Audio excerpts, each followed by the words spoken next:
In less than 1 month, Portlanders will decide the city's next mayor. The choices: Mayor Ted Wheeler and challenger Sarah Iannarone. Many will start voting next week as ballots begin to arrive. The candidates earned their spot on the ballot during the May primary.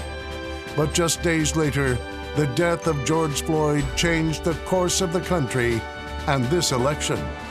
Calls for racial justice and the handling of night after night of protests have come to define the race. But that's not the only problem that looms large for Portland's next mayor.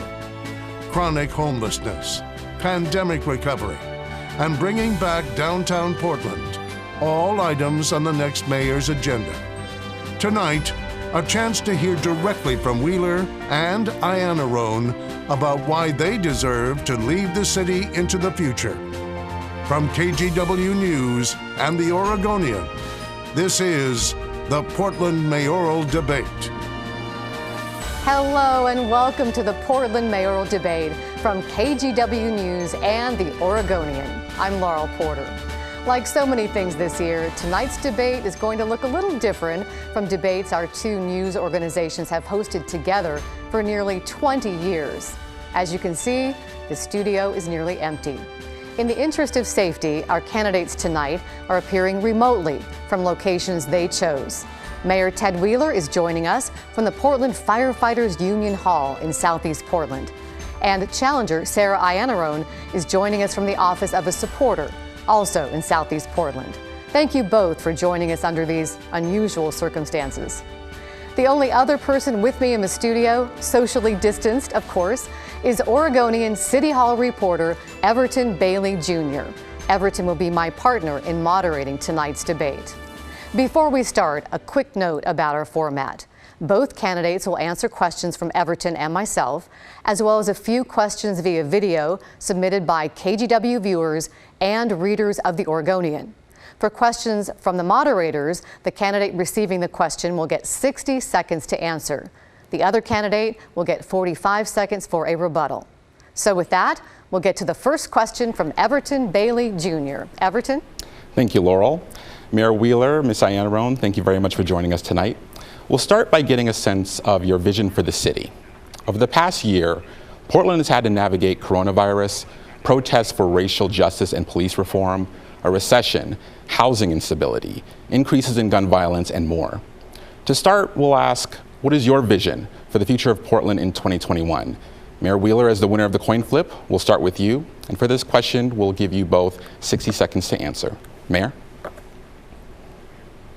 Thank you very much for the question, Everton, and I want to thank KGW and the Oregonian for hosting this debate tonight. I want to thank the Portland firefighters for their endorsement and IAFF Local 43 for hosting me here tonight. So the vision for 2021 is clear. The first thing we need to do is end the nightly violence.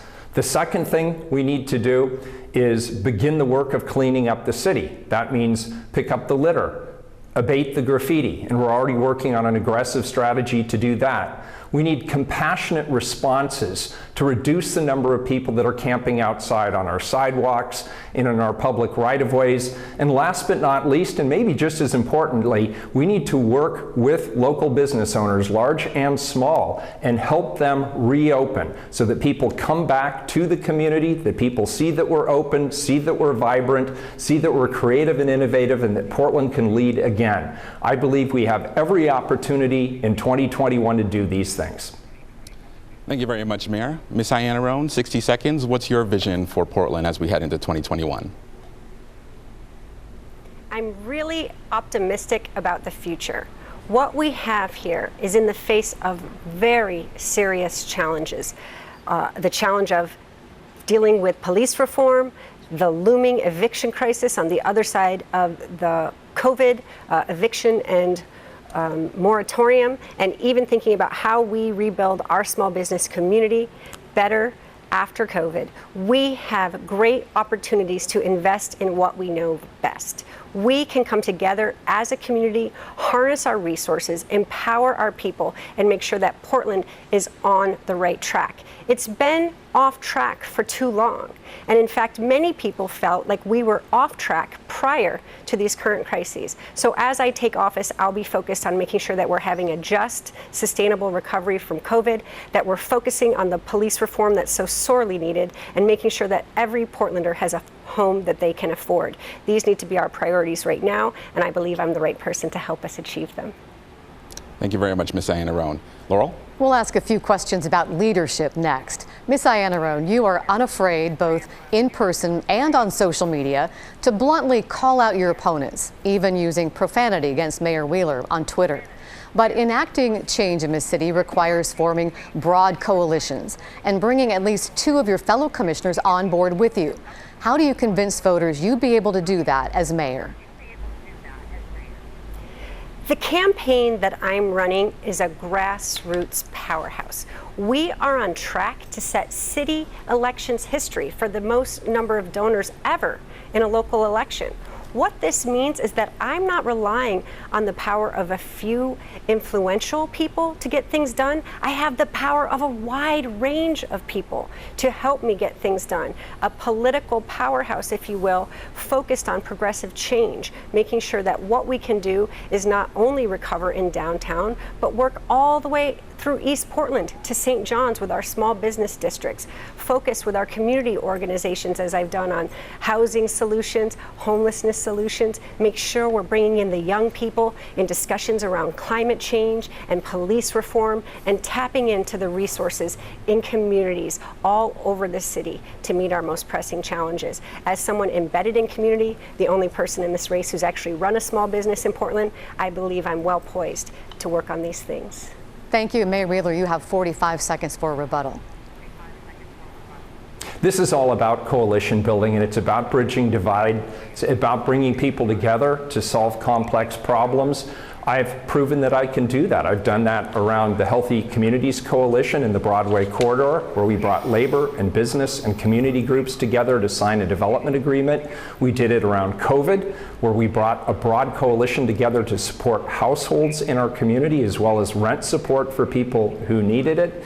And we've done it in other cases as well. Bybee Lakes, I just went out to the opening of the Bybee Lakes Treatment Center. That's a public-private partnership that's going to be very successful. And that's why I have the endorsements of so many different groups. Labor, the people who work for me at the city, organizations like the OLCV, civil rights organizations support Mayor. my candidacy, like the NAACP.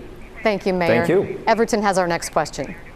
The next question is for you, Mayor Wheeler. Speaking of coalition building, you've been criticized also for failing to build a coalition and bring people like your fellow city commissioners, the governor, the county chair, and others together on many of your recent policy stances.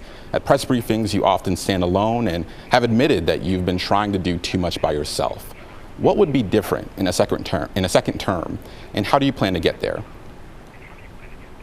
Yeah, and much of the dispute that we've had has been around homelessness and public safety. Around homelessness, we have a great working relationship with Multnomah County through the joint office. We've done a lot around shelter, transitional housing, support services, connecting people with mental health or addiction services, but we have not done enough to get people off the streets and into some sort of an environment where they can actually be helped to stay off the street. So we have a difference of opinion. I'll keep working positively with my colleagues at the county to make some movement there, and I'm already having positive relationships with county officials on that front.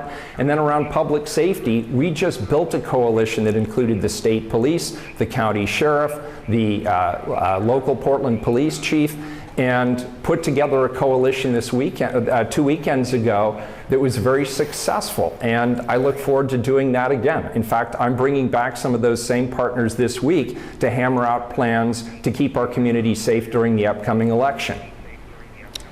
Thank you very much, Mayor Wheeler. Ms. Iannarone, 45 seconds. What's your response to that? The mayor himself went on Fox News and said that he's failed because he tried to go it alone. His colleague on City Council, Commissioner Joanne Hardesty, recently unendorsed him because she doesn't feel that he's well equipped to deal with the issue, especially police reform at this time. So what we need is not someone with a track record of failure who's asking the public for a do-over, but someone with a track record of working in community time and again across this city to bring the best and the brightest together in unusual, unconventional coalitions of new organizations, young leaders, emerging leaders from the Black Lives Matter movement who can shape a better future for Portland. We've seen a lack of progress on most fronts under the current administration. It's time for a change. Thanks, Ms. Iannarone. Laurel? For this debate, we asked KGW viewers and Oregonian readers to submit their own questions for the candidates. Both candidates will answer these questions and each will get 60 seconds. Here is our first video from St. John's resident Dan Christensen. This question is for both candidates. When do peaceful protests under our First Amendment become unlawful, dangerous, and violent? And when would you put a stop to this, making sure that we do go back to peaceful protests and not allowing our city to burn night after night? Thank you. Ms. Iannarone, you're up first. You have 60 seconds. Thank you for that question, Mr. Christensen. I know how upsetting it is when there is unrest in your neighborhoods, especially when night after night we're seeing that protests about police brutality are met with increased police brutality, and how comfortable it can be when things like tear gas are administered and leak into the homes of residents in neighborhoods across the city. The answer to addressing the issue that's happening in our streets is to standing alongside these young Black Lives Matter leaders, meeting with them, talking with them, working with them on these issues, and making progress toward real reform. I condemn violence in all forms, I always have, but we must know that the answer to protests about police brutality cannot be increased police brutality. I'll give you just a few more seconds, Ms. Iannarone, because I think he also wanted to know, where do you draw the line between peaceful protests and when they become into criminal activity? We need equal enforcement of the law, regardless of who is engaging in criminal activity. And as Portland mayor, I will not be able to control what any individual protester is doing in the streets. My job will be making sure that the police do their jobs, making sure that they're held accountable for when they break procedure and even the law. That will be my job as Portland mayor, and ultimately we'll have a police force that's well equipped to enforce the law without racial bias in the future. I have a follow-up for you. You've been called the Antifa mayor. Are you Antifa? And how would that guide how you would handle protests as mayor? I love that Joe Biden answered this question before me, because being opposed to fascism in 2020 is not something to be embarrassed about. I have a bumper sticker from the beginning of my campaign that says #everydayantifascist. And what I have tried to do is normalize peaceful responses to the rise of white nationalism by organizing in my community.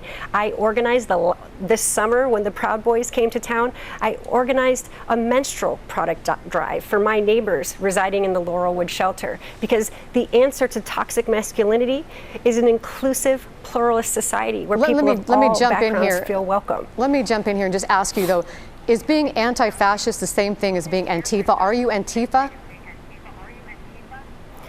Antifa is not anything more than an idea. That's what Vice President Biden explained to us. It's people who oppose anti-fascism. And I strongly oppose anti-fascism, and I adopt and implement peaceful responses to that. And that is how I describe my position on this issue. Donald Trump has decided to make the enemy of groups of people who oppose his bullies and his militia forces. But I'm not going to be caught up in that rhetoric, because it's false. It creates division in our society. It creates division in our city, when what we need is every single Portlander faced in the right direction, saying hate is not welcome here. Thank you. Mayor Wheeler, I'm going to read Mr. Christensen's question again for you. When do peaceful protests under our First Amendment become unlawful, dangerous, and violent? And when would you put a stop to this, making sure we go back to peaceful protests, not allowing our city to burn night after night? All right, well, let's start with the bigger picture. And the bigger picture is our nation and our community are going through a national reckoning around racial justice and equity, and there's calls for common sense police reforms. And tens of thousands of Portlanders have taken to the streets, joining millions of people around the country, and we should support this. This is an important movement, it's an important time, and I certainly embrace it. On the other hand, there are people who've been engaged in nightly violence and criminal destruction, and leaders should say unequivocally that violence will not be condoned. And for those who are engaged in active violence or criminal destruction, regardless of their political beliefs, they should be held accountable for that violence and criminal destruction, period. And when it comes to police reform, of course, I support police reform, and that's one of the reasons that my colleagues and I on the City Council are referring an overhaul of our accountability and oversight mechanism to the November ballot. I support it. I want you to support it because it'll help us hold cops accountable when they do things wrong. I do have a follow-up for you, Mayor Wheeler. You've been called weak for your handling of the protests, while others have called you tear gas Ted. What's going to be different? How will things change if you're reelected? Well, look, I get it from both sides. People saying the police are overbearing, people saying the police aren't engaging enough. And the bottom line here is you've got to draw the line carefully, because on one hand, we are going to support nonviolent and peaceful demonstration. We're going to support the First Amendment rights of people to gather and express their opinions, particularly during this time where people are really speaking out loudly for social justice and racial equity. But on the other hand, we have to do what we need to do for the police to be able to hold people accountable. That includes working with the district attorney, as we have, to hold those who are engaged in egregious acts of violence or vandalism accountable. It means we need to encourage the courts to work with us to not put into place restrictions that would impede our ability to hold people Mayor. accountable. And it's about building. Thank you. We're going to go on to the next question now. Everton? Mayor Wheeler, your response touches into the next question here, and it's in two parts. After months of clashes between police and protesters, how do you plan to rebuild the trust of community members who've lost faith in your administration and continue to protest out of concern public safety reforms won't be transformative? Also, how do you plan to go about rebuilding morale among police officers and get them on board with your vision for reforms, especially when there's been public disagreement, such as your ban on tear gas use? Tough question for 1 minute, but I'm going to give it my level best shot. Number one, you build trust by doing what you say you're going to do and by listening to what the community wants. And what the community is saying is they want cops who are bad actors held accountable. We're doing that by the ballot measure that we've referred to the ballot that I support, and I hope you'll vote for that alongside me in November. Number two, we're renegotiating our contract with the Portland Police Association so we can hold police officers accountable if they go astray of our rules and policies and procedures. And third and importantly, we're working with the community to listen to them. This City Council has already supported many of the calls for reform, including non-police interventions in the community, like the Portland street response. The public said they wanted an unarmed police presence, so we created for the first time ever the Portland Public Safety Specialists, the Portland Public Safety Support Specialists, the PS3s, and people said they wanted more community engagement. So I created the Portland Committee on Community Engaged Policing, which is both independent and effective. Sorry to cut you off there, but I do want to give you another 15 seconds to touch on how do you rebuild morale within the Police Bureau and get them on board with your reforms? I've been encouraging the Portland Police Bureau to not see this moment of national reckoning and demands for police reform as a condemnation of the hard work that men and women in the Police Bureau do, but see them as an opportunity. They have an opportunity to lead that reform. They know better than anybody else what it takes to be a cop. They have a perspective on community safety as well. They need to be at the table. Their voices need to be respected alongside the myriads of other voices in the community. I need them engaged and pulled into the table, not pushed away. Thank you, Mayor Wheeler. Ms. Iannarone, 45 seconds, your rebuttal. I just don't know how Portlanders who've been watching this unfold for over 120 days believe that this mayor is going to be able to affect the change that he's promising. When you try to please everyone, you end up alienating them because he hasn't taken a firm line on making sure that the situation is controlled. So what we hear is the protests are out of control, the police are out of control. He doesn't present a clear plan to deal with any of this. I, on the other hand, prior to the tragic murder of George Floyd, presented a rethinking public safety plan that would have dealt with all of these issues proactively. That is the kind of leadership we need. Thank you, Ms. Iannarone. And this next question is for Ms. Iannarone. You want to take $50 million from the police budget and redirect it to other programs. What is one police program you would cut, and where would you direct that money instead? You know, I really want to lower our expenditures on tear gas. And I say that with a little bit of laughter in my voice, but not really, because it's no laughing matter that we were able to come up with $8 million in police funding to deal with these protests this summer. But we're still looking at thousands of Portlanders without shelter, even as the most traumatizing winter from a public health perspective in a century is coming our way. This is exactly what the community is talking about when they say, we want you to divest from militarized responses to public safety and reinvest meaningfully in community programs that work. So drawing down the hyper-militarized responses, the body armor, the armored vehicles, the tear gas, the rubber bullets. I don't want to see us spending our tax dollars on those things. I want us spending them on programs that make sure all Portlanders, especially BIPOC Portlanders, feel safe no matter where they are in this city. Those things you're talking about, though, are really kind of a drop in the bucket to $50 million you want to cut. That is a lot of money.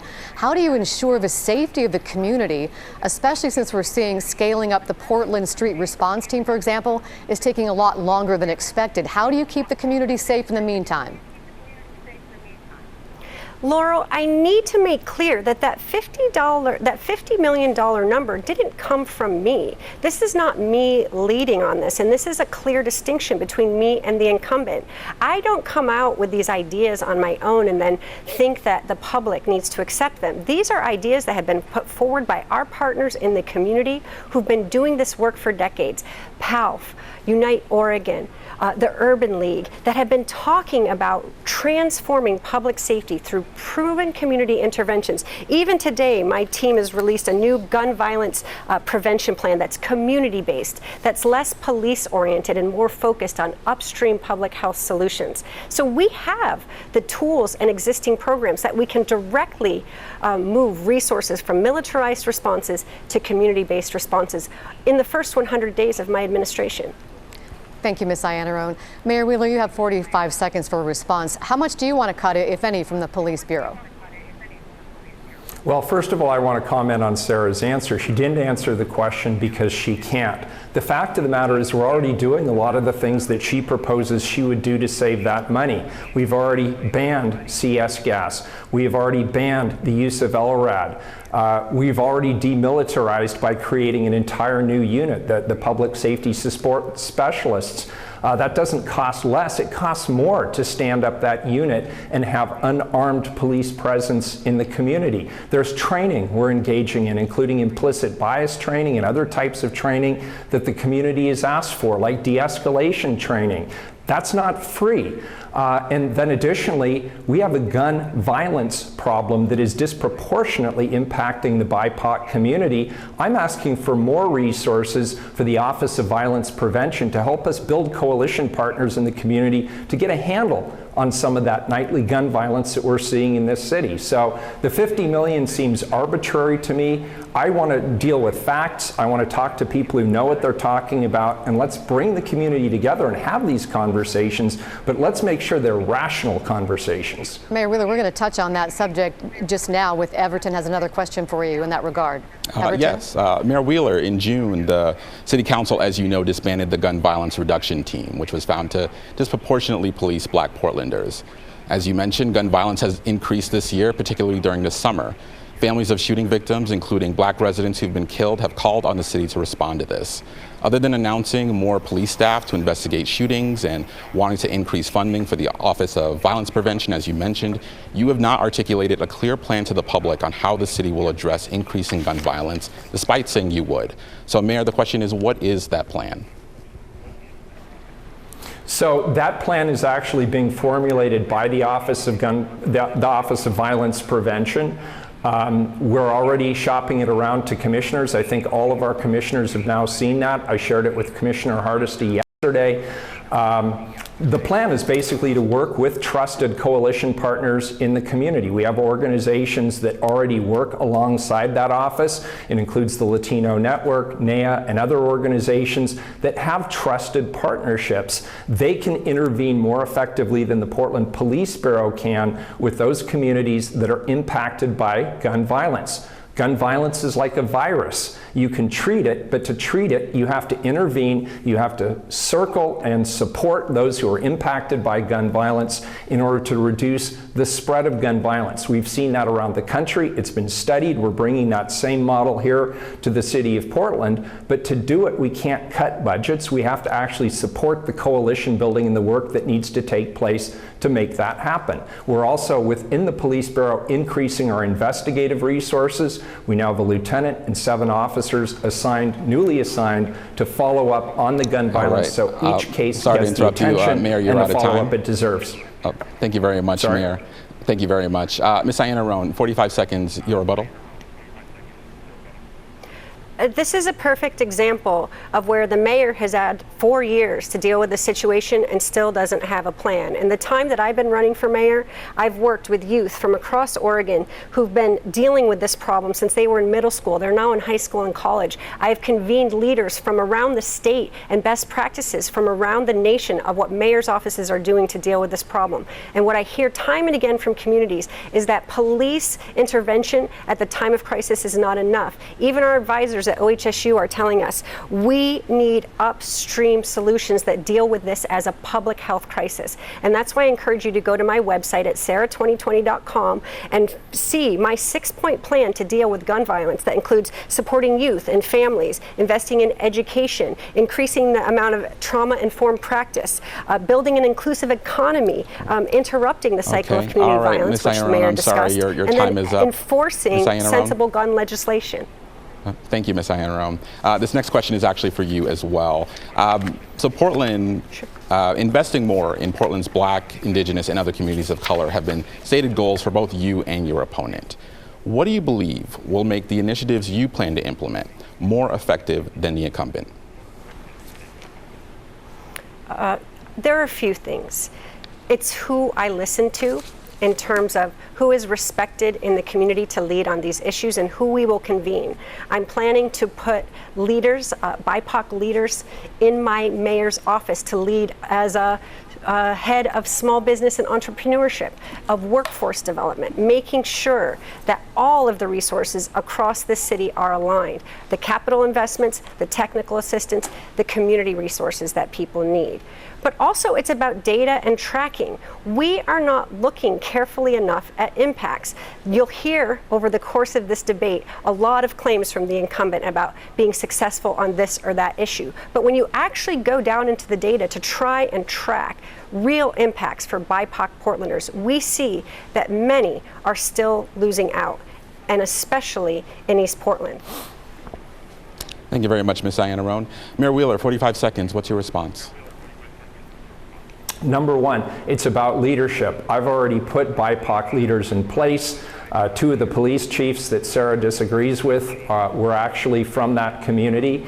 My administration, I said it was going to be the most diverse administration in the history of the city. It is. Our COVID response put equity and diversity front and center. Of the first $2 million that went out the door to respond to support small businesses, 90% went to businesses owned and operated by the BIPOC community. Around economic development, we created the Inclusive Business Resource Network. It helps 1,000 businesses, most of which are owned and operated by the BIPOC community. The Portland Means Progress initiative is almost exclusively for the BIPOC community. And around housing, the Northeast Housing Coalition, 567 renters who are supported under that, dozens of new homeowners supported under that, and over 500 households that received renovation support Mayor, so they can stay in their house. That's the kind of data.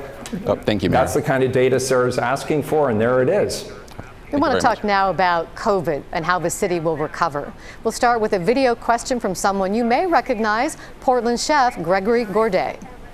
With over 100 local restaurants permanently shuttered recently due to the economic hardship this pandemic has placed on our city, and an estimated 85% of all restaurants closing permanently before we are out of this, what plan do you have to make sure that all these amazing restaurants, community job providers, pillars of our community, and such important parts of our statewide food chain, what plans do you have to ensure that they can reopen safely, they can reopen permanently, and they have a fighting chance for survival as we push our way out of this pandemic?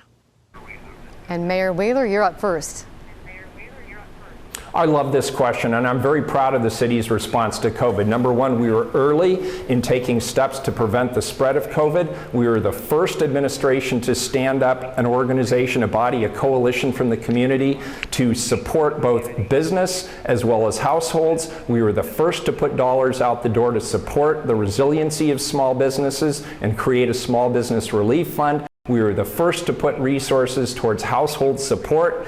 Under the COVID recovery, $35 million went to rent assistance. $20 million went to supporting small businesses. Then we also, of course, changed our rules to let businesses like restaurants be able to thrive. We allowed people to quickly set up on the sidewalks. We closed streets where it was appropriate to do so, and we've just extended that opportunity going forward. So we're working with business owners and operators. We're listening to their needs. We're helping them to be flexible and resilient during the crisis, and we're going to work with them to make sure they get through to the other side. This is critically important to our city's success. Thank you, Mayor. Sarah Iannarone, your response to Chef Gourdet. It's so nice to see Chef Gourdet on something other than food television, so I'm so glad he could be here. You know, this has been such a hard time. The restaurant that I founded back in 2006 in my neighborhood closed due to COVID, in part because of a lack of clarity and uncertainty from every level of government about what they could expect, what the regulations would be, when they might be able to open again. There weren't clear guidelines in place from a very early time. Many small business owners don't have a lot of cash on hand to see them through hard times.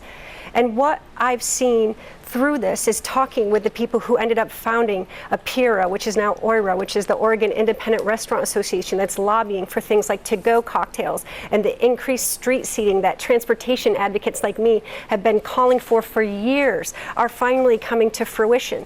But I believe that someone like me who's connected to the arts and culture of the city, who understands you can't displace 30 food carts for a Ritz-Carlton and still keep your brand, we need to do better by our small business and restaurateurs. Thank you. And Everton has our next question.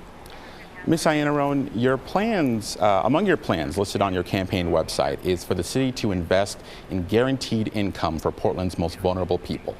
What does that mean? How much should the city invest, and how will the city pay for that?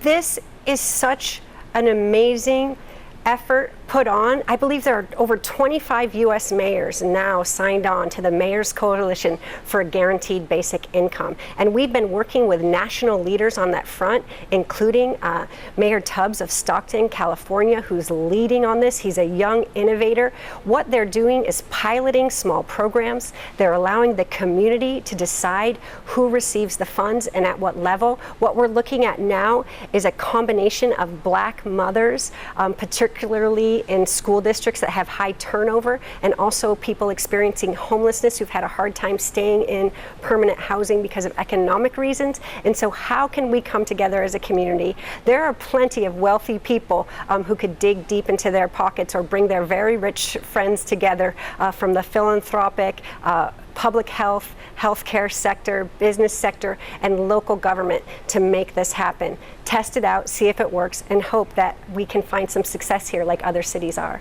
If possible, I'd like to give you a couple more seconds, Ms. Iannarone, to talk specifically about the city and specifically how much you want the city to invest and where that money comes from, and who are you talking about? Are we just talking about people experiencing homelessness or other people around the city as well?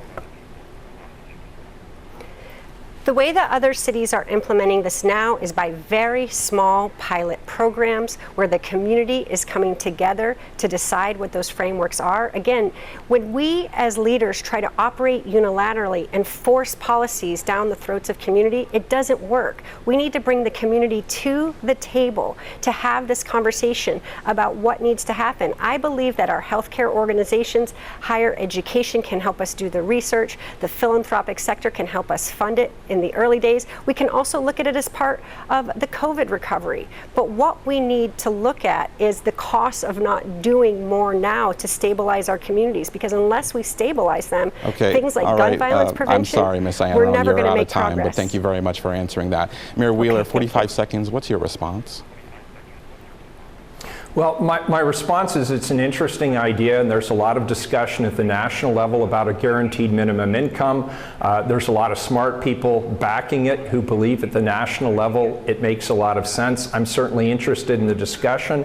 At the local level, it's very problematic. Just from an economics perspective, if you create a guaranteed minimum income in just one jurisdiction, what do you think is going to happen? You're going to have a lot of people moving to that jurisdiction very quickly to take advantage of that. So it's really a national discussion. I'm open to it. I'm interested in it. But at the local level right now, with a $75 million budget deficit and pressing, urgent, immediate needs, that's probably not going to be my top priority. Thank you very much, Mayor. Laurel? Our next question is via video from Alexa Kern of Sunnyside. As Mayor of Portland, would you support TriMet going fareless for all of its riders? And I would add to that, if so, how would you convince TriMet to do that? And how would you propose they pay for it? We'll begin with Mayor Wheeler. I absolutely support TriMet being free, particularly for low-income individuals. In fact, as somebody who was born and raised in Portland, I remember when we had the Fareless Square all throughout the downtown. No ID was required. It didn't matter who you were. You got on a bus and you could ride around town. It was good for business. It was good for people who just wanted to be downtown and enjoy downtown.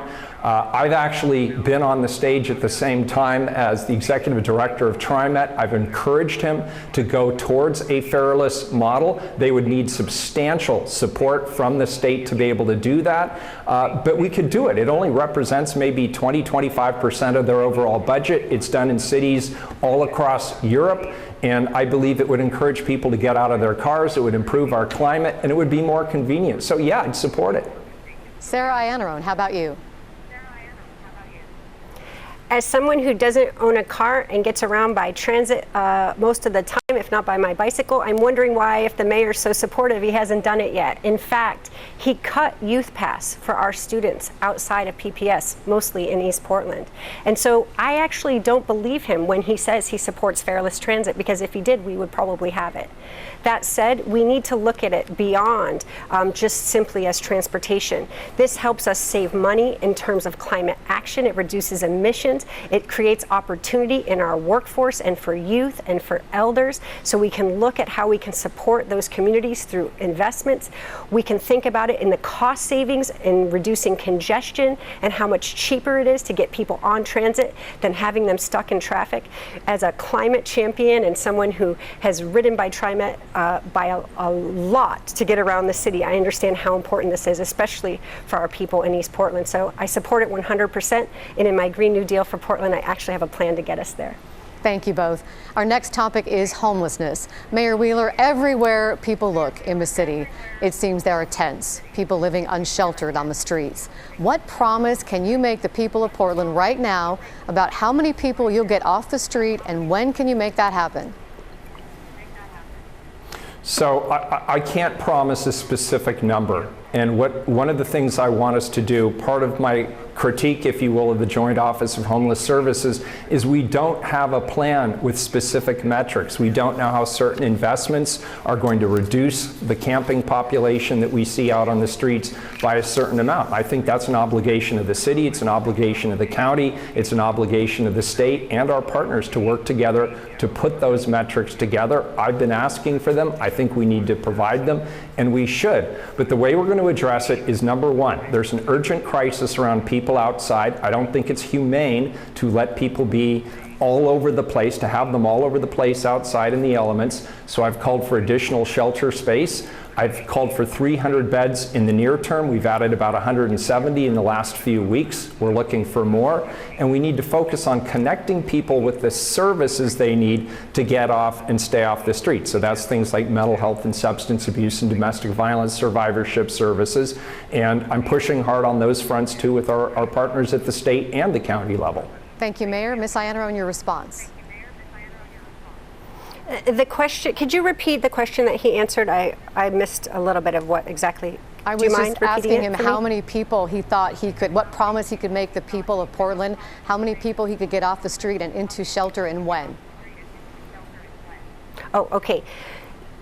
This is where having a plan matters. I do not understand why the mayor, in the 4th year of his administration, does not have a plan to deal with what he sees as weaknesses in the Joint Office of Homelessness Services, if this has been something that's been a priority for him since he ran in 2016, committing to end the crisis on our streets. This is why it's so important to ask your policymakers for a roadmap to which you can hold them accountable when they come into office committing to solve problems. I have worked very closely with people experiencing homelessness, the direct service providers, policymakers, so that I understand efficient deployment of shelter capacity. I've done it in my neighborhood several times. I've fought to make sure that we're working with the neighborhoods. As a neighborhood association member, I can help us ease the transition so that we can have greater capacity across the city. Thank you, Sarah Iannarone. And Everton, you're up next. We're sticking with the topic of homelessness, Ms. Iannarone, and you touched on it a little bit, so you'll get a chance to expand on your views here. Homelessness was obviously an increasing problem in the city before the pandemic, and now there's the potential for more people being at risk than ever once the eviction moratorium expires at the end of the year.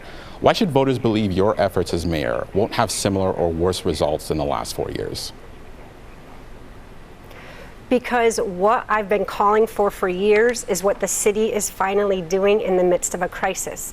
I called for us establishing smaller, intentional camps around the city that would help us get tents off the streets, make sure that people were protected from the elements with urgency. I've worked on transforming spaces like Mount Scott Community Center back in 2017, creating a shelter for over 100 people a night during snowpocalypse, as we called it.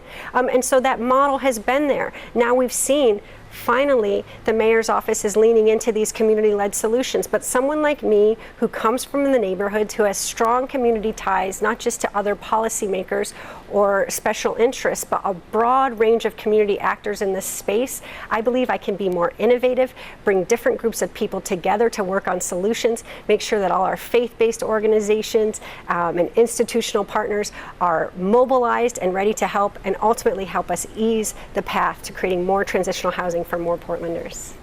Thanks, Ms. Iannarone. Mayor Wheeler, your response? Well, it's somewhat depressing listening to this. First, Ms. Iannarone didn't know that TriMet doesn't actually, it's not part of the city of Portland, so I can't directly make those changes. And now she seems completely unaware of the coalitions and the partnerships and the innovations that we've engaged in over 4 years. The Kenton Woods Women's Village was a success. The expansion of R2D2 was a success. The work we did with public and private sector partners on the Navigation Center in the Pearl District has been successful. The 3 camps that are managed camps that connect people with hygiene, toilets, connections to services have been very successful. The public-private partnership that I spoke at the other day at Bybee Lakes will ultimately have a capacity of over 500 people. So we've been doing it, we've been aggressive, we've been building those coalitions, and we're being successful. We need to do a lot more of all of the above. Thank you very much, Mayor. Thank you. And now to climate change. Mayor Wheeler, last month, Oregon dealt with either raging wildfires or problems with terrible thick smoke. While climate change isn't solely responsible for the fires, there's no doubt it's made fire conditions worse in the West. What is one step you plan to take as mayor to combat climate change? The most important step going forward, without any question, is energy efficiency and retrofits. 20 years from now, about 80% of the buildings we currently have in our community are still going to be here and they're still going to be used. And buildings are one of the major sources of greenhouse gases, both locally and globally. And so a lot of our efforts need to focus around energy retrofits for those buildings, but there's more we need to do. As the first mayor to commit our city to 100% renewable energy environment, there's work that we need to do with our coalition partners there. We need to expand ordinances that we've already passed. The single-use plastic ordinance is fantastic in terms of keeping plastic out of our waterways. The work we did on the clean energy construction standard to reduce diesel particulates is good for the city, but now we need to expand that opportunity as well. And there's more work we need to do around residential infill and the Central City Plan that helps us build more efficiently on the space we have, which is really good for the climate. Now we need to execute on those plans. Thank you, Mayor. Sarah Iannarone. Thank you very much. And I just want to go back to something, because it's one thing to debate me on policy. It's another thing to insult my intelligence. I understand full well that City of Portland doesn't control TriMet, but I also wouldn't cut Youth Pass. And there are ways that we can lead from the region, even over things that we don't control. That said, climate is one of them. And picking fights with other people in government is not how we're going to do it. I'm endorsed by Bill McKibben, a leading climate expert. I'm endorsed by Representative Karin Power, Mayor Mark Gamba, because of my commitment to climate change. I will work with the climate youth who are so passionate and bring so much energy to this issue. Meanwhile, Mayor Wheeler, on his watch, we've seen climate youth marchers brutalized by Portland Police Bureau. We've seen him lock climate youth out of his office. We've seen him oppose the Portland Clean Energy Fund and then take credit for it later. That's just not how climate leaders operate. Thank you. Everton? Ms. Iannarone, the coronavirus pandemic has contributed to more empty office buildings and storefronts, less tourism, fewer people visiting businesses, with downtown Portland among areas heavily hit. It's going to take some time to get the city back to where it once was. How do you entice business owners and patrons back, particularly downtown? This is such a challenging question, and I've been spending time recently with the people who were the leaders there the first time we had to do our downtown revitalization. My job at Portland State University for the last decade was teaching other cities around the world our formula for downtown revitalization. So I know that we have everything we need to come back quickly there. We can activate our street level retail, making sure we're creating opportunities for BIPOC entrepreneurs. We can activate our streets and public spaces. We can make sure that we're welcoming film and video industry and other recession-proof industries that can put money back into travel and tourism here, which would be a fantastic alternative since they spend wonderful dollars here at hotels and restaurants while they're on production. We can look at working with commercial real estate owners to transform excess commercial office space that telecommuting is going to free up. There's so many opportunities for us to rethink our downtown in this moment. Thank you, Ms. Iannarone. Mayor, 45 seconds. What's your response?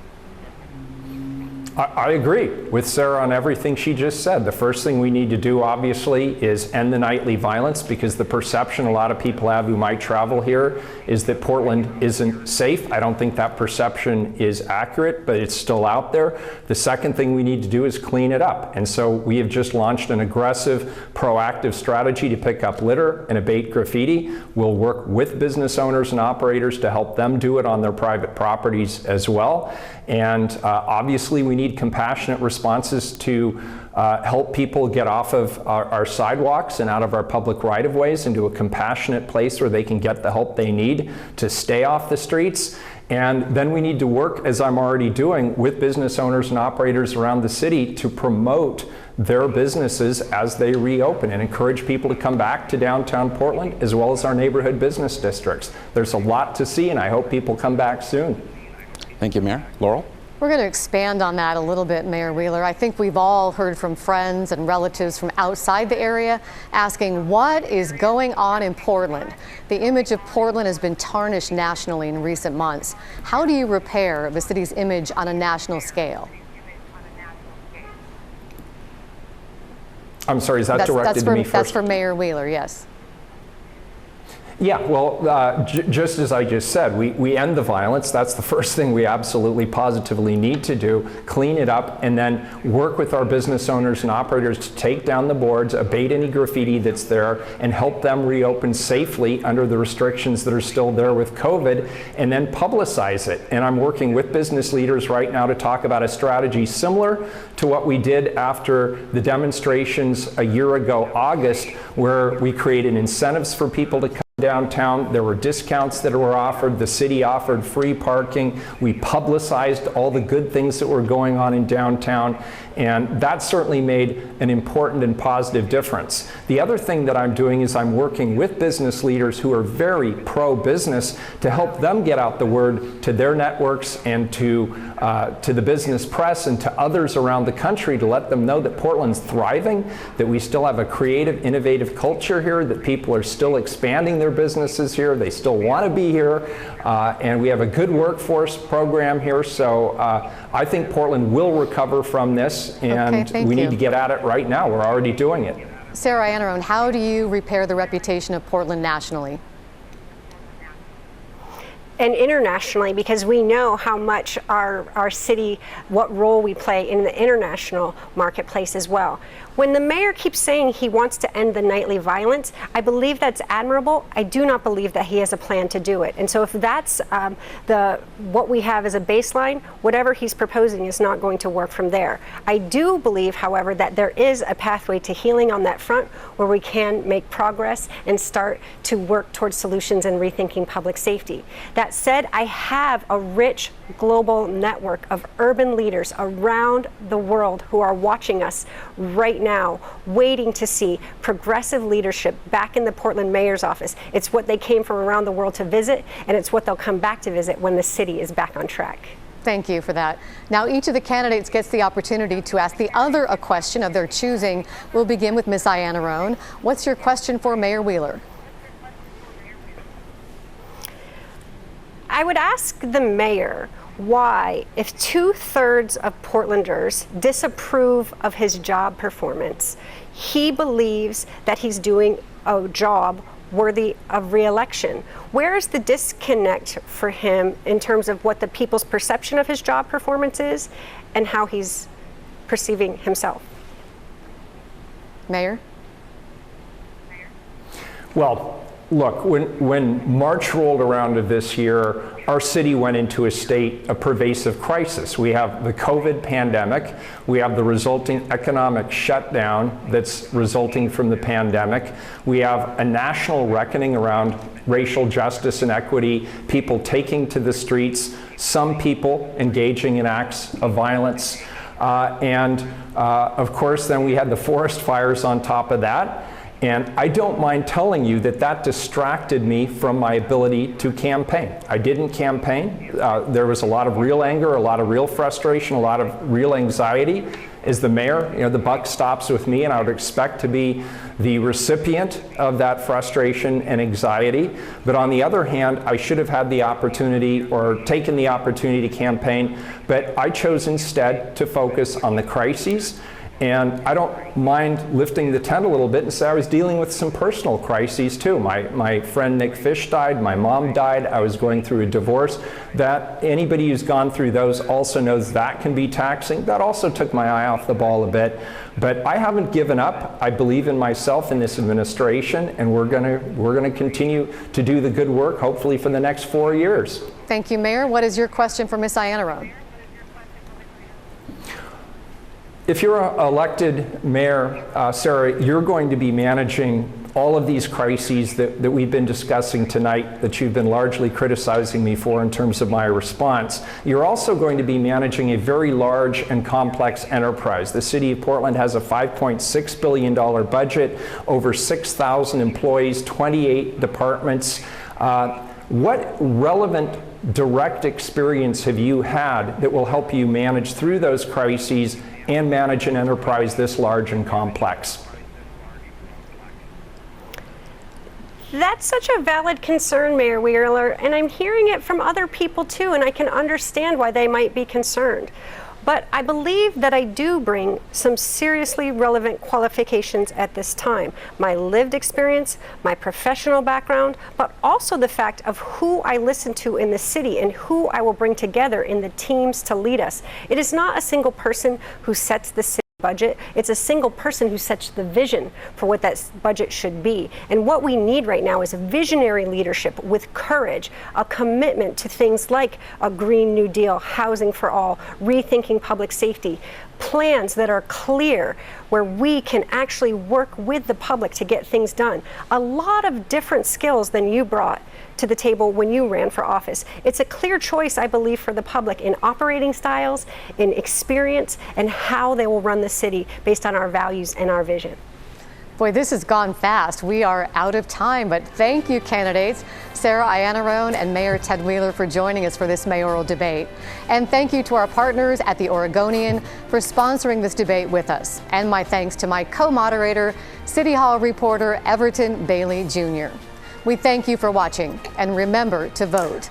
The deadline to register is October 13th in Oregon, and your ballots are due back by 8 p.m. on Tuesday, November 3rd. Be sure to join us on election night for results and analysis of this race and others, both locally and nationally. From all of us here at KGW and at the Oregonian, good night.